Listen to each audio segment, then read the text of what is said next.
Welcome back to CVM Live. It's now time for the major stories in detail. U.S. Secretary of State Rex Tillerson has promised more support for the government of Jamaica in several areas, including the continued fight against crime. Tillerson was in the island on the final leg of his tour across Central and South America and the Caribbean. But joining us now is CVM Live's Irvin Forbes, who was at the press briefing at the office of the Prime Minister earlier today. Good evening, Richard. Well, for those who remember when President Obama visited, at the end of it he announced a Young Leaders Initiative. He also announced a Caribbean Energy Initiative. Well, today's visit was not quite of that caliber, so no such solid details. Not yet. Okay. Peru and Colombia, as part of a Latin America and the Caribbean Unity and Dignity Tour, Mr. Tillerson was met by Foreign Affairs Minister Kamina Johnson-Smith, her opposition counterpart Lisa Hanna, and the Jamaica's ambassador to Mexico, Sandra Grant Griffiths. At Jamaica House, he and the Prime Minister met for about an hour and then updated the media. Mr. Tillerson noted that Jamaica is the U.S.'s closest partner in this region and will soon assume chairmanship of CARICOM. Among the matters discussed were the strengthening of security cooperation to more effectively combat transnational organized crime, boosting U.S.-Jamaica economic partnership, broadening U.S. CARICOM engagement, energy security, de-risking and correspondent banking, and the situation in Venezuela. Both men agreed that positive engagement with Venezuela's government and opposition is essential. The Secretary committed to softening the impact of any fallout from the pressure being applied to the Venezuelan regime.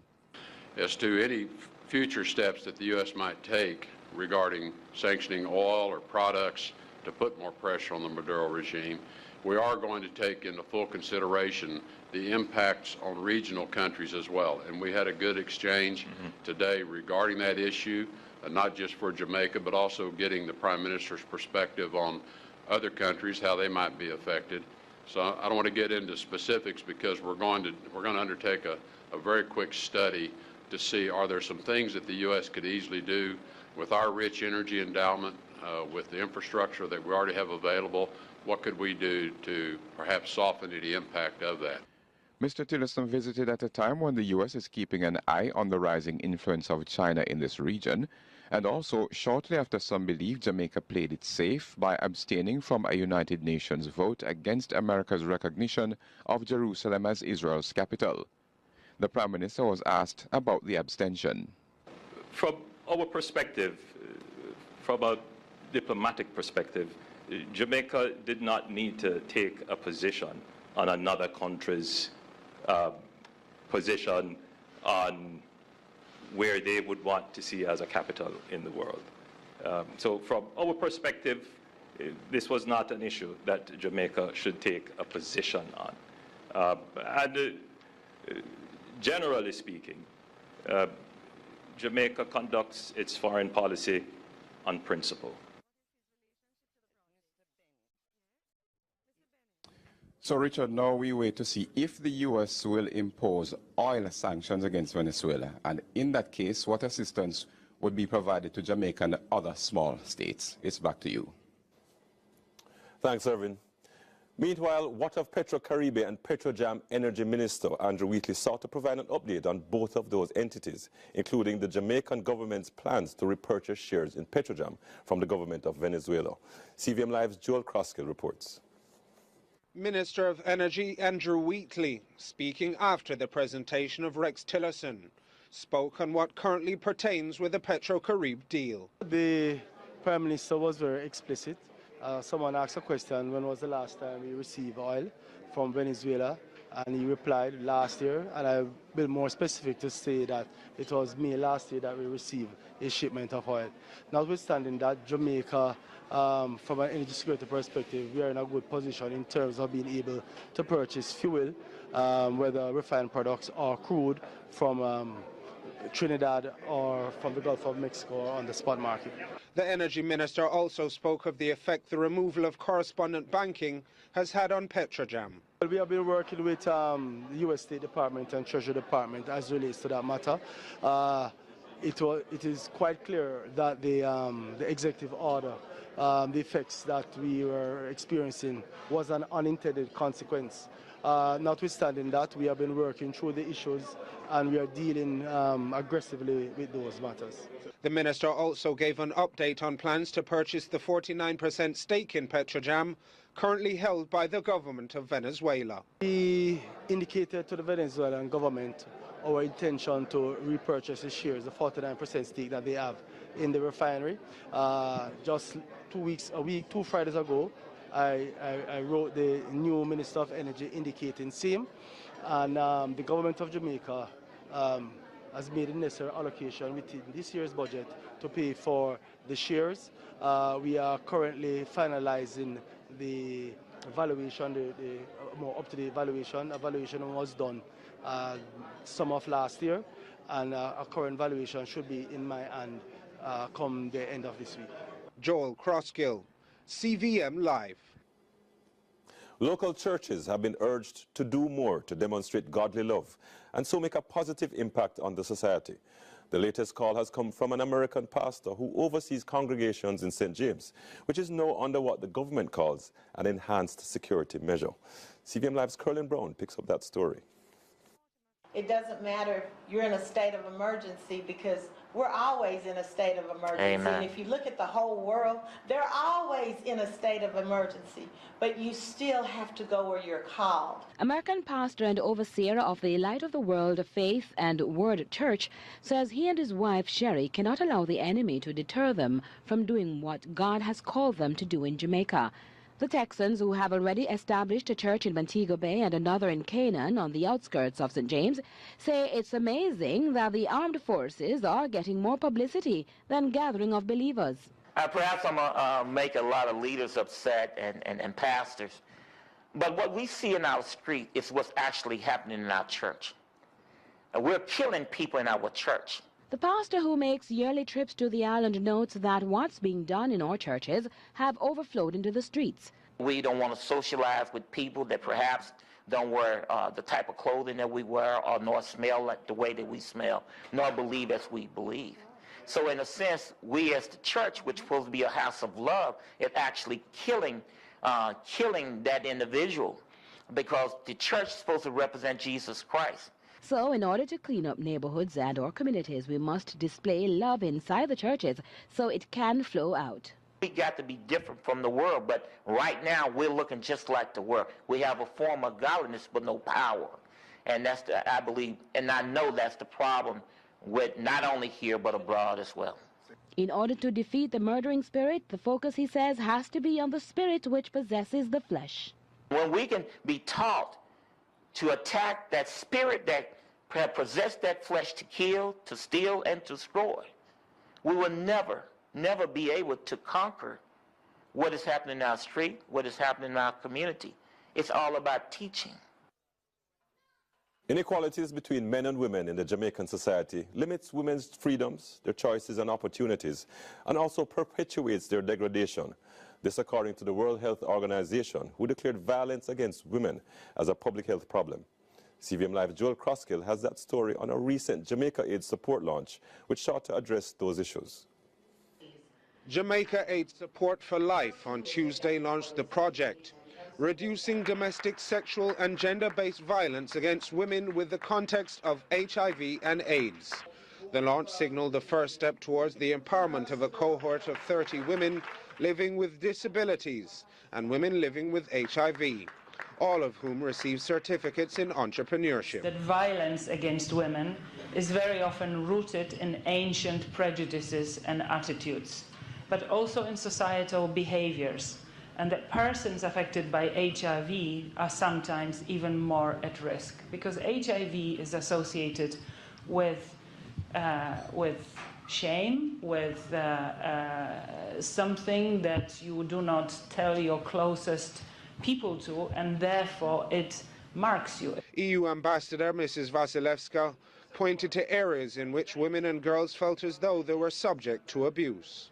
Last year, together with some other colleagues from European member states, we went to several schools on International Women's Day, and we talked to teenagers and asked them, where are you most likely to experience gender-based violence? The answer was very clear but quite shocking for me.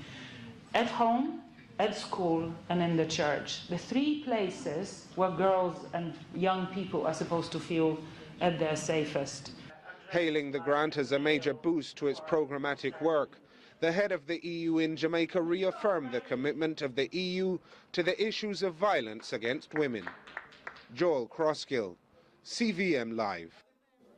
Residents of West Rural St. Andrew are again protesting about the deplorable road conditions in their community, which they say have been neglected by their political representatives for over 40 years. CVM Live's reporter Khadija Thomas has more. Stock Farm Road is one of the areas in Golden Springs, St. Andrew, where citizens have held protests over bad road conditions for years. Chairman of the Golden Springs Citizens Association, Derek Simon, says their political representative has been neglecting the area. Miss Juliet Cuthbert knows this, that the road to community development begins with the development of community roads. It can't be any other way. And so we are lobbying the government through the Member of Parliament. We have exhausted all the other channels. He says the community is accustomed to what he describes as high-quality representation that was reflected in the service of the late Madam Rose Leon. What she used to do, she used to put on $6,000 a plate fundraising events because she recognized that it was important that she made an impact, especially in a community with high rainfall, that all the drainage was in place. So she used to put on 3 or 4 fundraisers a year. Simon says legislation must be enacted to deal with non-performing political representatives. Non-performing MPs, the government need to provide at least a mechanism where they can be called. No, I have no brief for any member of parliament, the least of which is Mrs. Juliet Cuthbert Flynn. But for people who do not perform, there must be some means for rotating them. When CVM Live contacted the Member of Parliament for West Rural St. Andrew, Juliet Cuthbert Flynn, she said Simon had approached her after she had won the seat. She said she's aware of the issue and is not opposed to fixing the roadways, but any funding received will be first spent on the major thoroughfares in the constituency. Khadija Thomas, CVM Live. And we continue our probe series looking at youth football.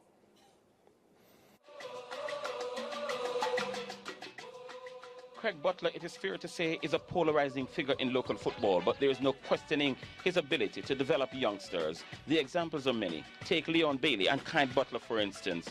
Once a candidate for the presidency of the Jamaica Football Federation, Butler says he wanted to take the top job to put his own stamp on things. Chief amongst them was to develop a style that is unique to Jamaica, which would start inevitably at the youth level. A huge problem that we have as a national team at an even older level is after the sustained development flaw, which we don't have, is there's no national football culture, which is that people are not on the same page.